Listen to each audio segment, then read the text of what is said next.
C'est pas parce que t'es artiste peintre que t'es bon en dessin. Alors comment fais-tu pour faire ton croquis sur ta toile?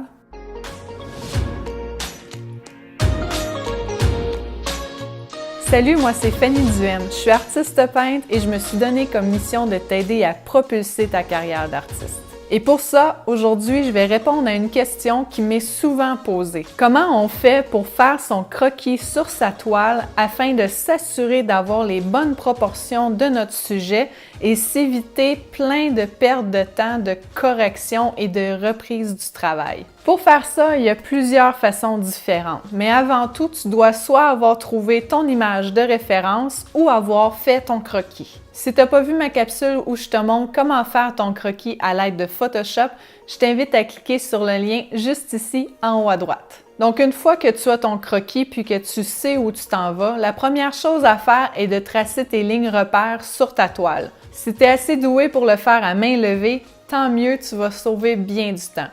Mais si ce n'est pas le cas, il y a plusieurs autres méthodes que tu peux utiliser, dont celle du quadrillé. Il s'agit en fait de prendre ton croquis, puis de faire un quadrillé par-dessus ton image. Selon la complexité du sujet, tu fais plus ou moins de carrés. Ensuite, sur ta toile, tu reproduis le même nombre de carrés que tu as fait sur ton croquis et tu reproduis carré par carré chaque ligne repère que tu as besoin. Donc, c'est beaucoup plus facile de cette façon-là de garder tes proportions que si tu essayais de le faire directement à main levée. Une autre méthode que tu peux utiliser et qui est sûrement la plus connue, c'est le papier calque. Souvent, la plupart des artistes vont penser qu'utiliser cette méthode-là, c'est tricher. Mais franchement, est-ce qu'il y a un règlement là-dessus? Tu serais surpris du nombre d'artistes connus qui l'utilisent. Moi-même, lorsque je m'aventure à faire des sujets qui sont assez complexes, je vais avoir recours au papier calque.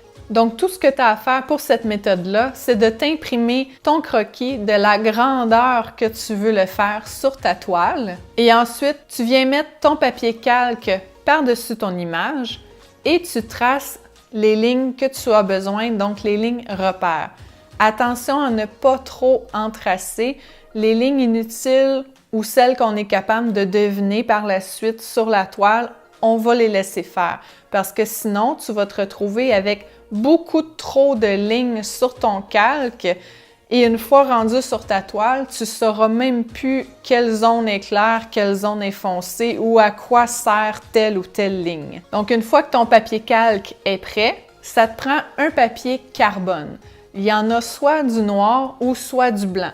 Tu utilises le noir quand le fond de ta toile sur lequel tu dois tracer est pâle et tu utilises le blanc quand le fond de ta toile est foncé. Attention, quand tu utilises le papier carbone noir, il est assez difficile à couvrir avec la peinture. Donc, quand tu passes avec ton crayon, pèse pas trop fort. Tu places ton papier carbone du bon côté entre ton papier calque et ta toile et tu passes avec ton crayon ligne par ligne. Assure-toi de toujours déplacer ton papier calque au fur et à mesure que tu bouges sur la toile. Une autre façon qu'on entend aussi souvent parler, c'est l'utilisation du projecteur. Tu projettes donc ton croquis directement sur ta toile en l'ajustant pour agrandir ou rétrécir le croquis pour bien l'ajuster à ta toile. Pour bien voir ce que tu fais, tu ne dois pas être dans une pièce qui est trop éclairée et tu dois aussi toujours te tenir de côté pour ne pas cacher la projection de l'image. Une chose qui peut être compliquée avec le projecteur, c'est que si en cours de route, tu as besoin de te retracer quelques lignes que tu as perdues ou que tu as oublié de faire, tu dois absolument replacer ton projecteur et le réajuster exactement comme il était au début, ce qui peut être un peu complexe. Donc, ces trois façons-là, c'est pas mal les trois façons principales qu'on entend parler. Mais rien n'empêche que tu développes des trucs au fil du temps pour te faire ta propre façon. Si tu as des commentaires ou des questions, n'hésite pas à me les écrire juste ici sous la vidéo. Je t'invite à te rendre sur le site larmoire.com pour découvrir tous les services offerts et tous les articles de blog. N'oublie pas de cliquer sur le petit pouce en l'air si tu as aimé ça et abonne-toi pour ne rien manquer des prochaines capsules. Merci pour ton écoute. On se voit la semaine prochaine.